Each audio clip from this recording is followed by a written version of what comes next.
So look at this. We already got 4 different ways to write this unit rate.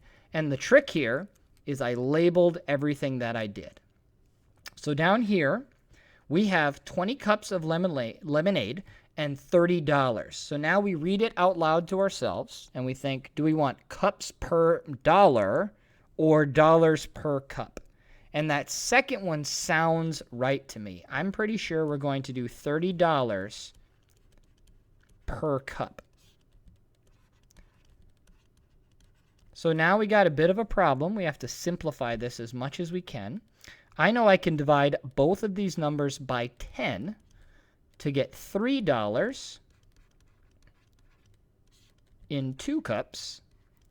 But now, once again, I need a unit rate, so I need 1 of something. I think it's better to do 1 cup in the denominator. So 3 divided by 2 is 1.5, but it's money, so I like to write it like that. $1.50 per 1 cup. And that would be one of the unit rates that I could write for this problem. Now the last one, there are so many options here. We got baseballs. I'm hitting baseballs in 30 pitches. So 30 pitches were thrown to me, and I hit 15 of them.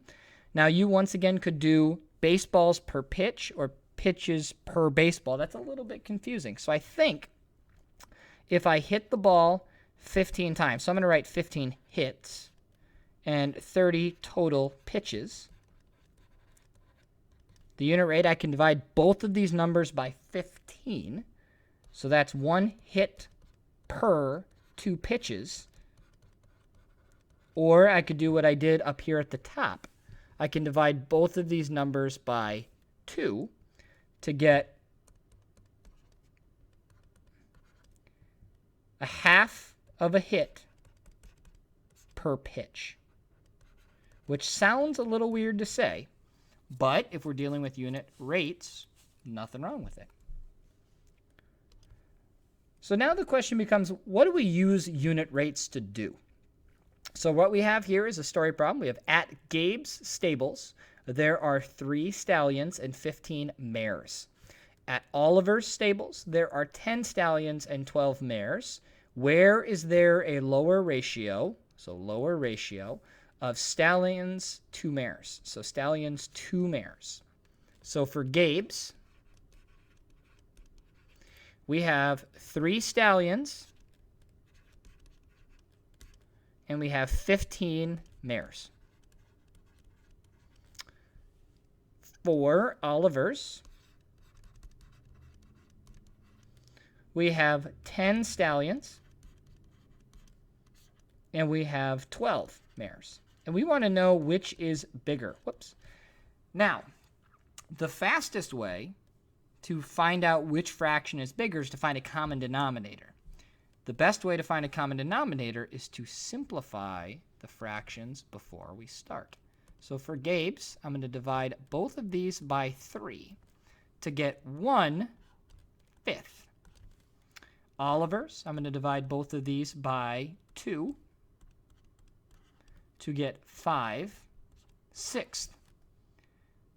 To know for certain that one of them is smaller than the other, I want to find a common denominator, which I'm going to do the denominator of 30.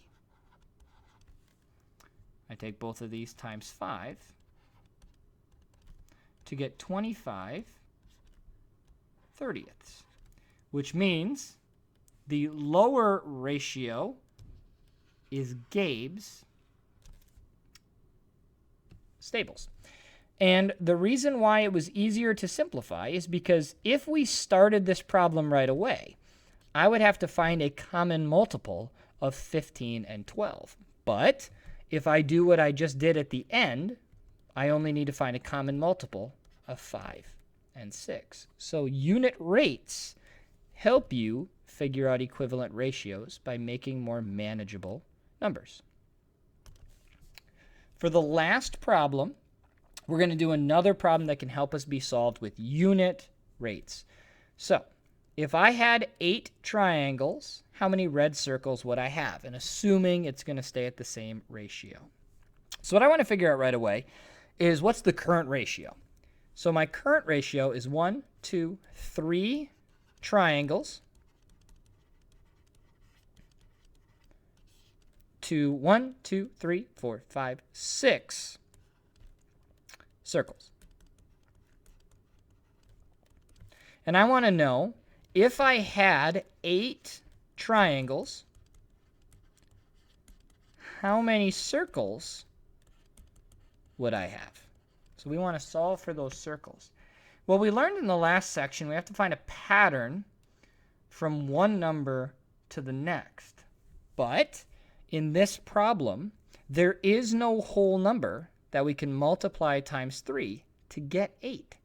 Therefore, what we can do is by simplifying this fraction right away into its unit rate, the problem is a little bit simpler.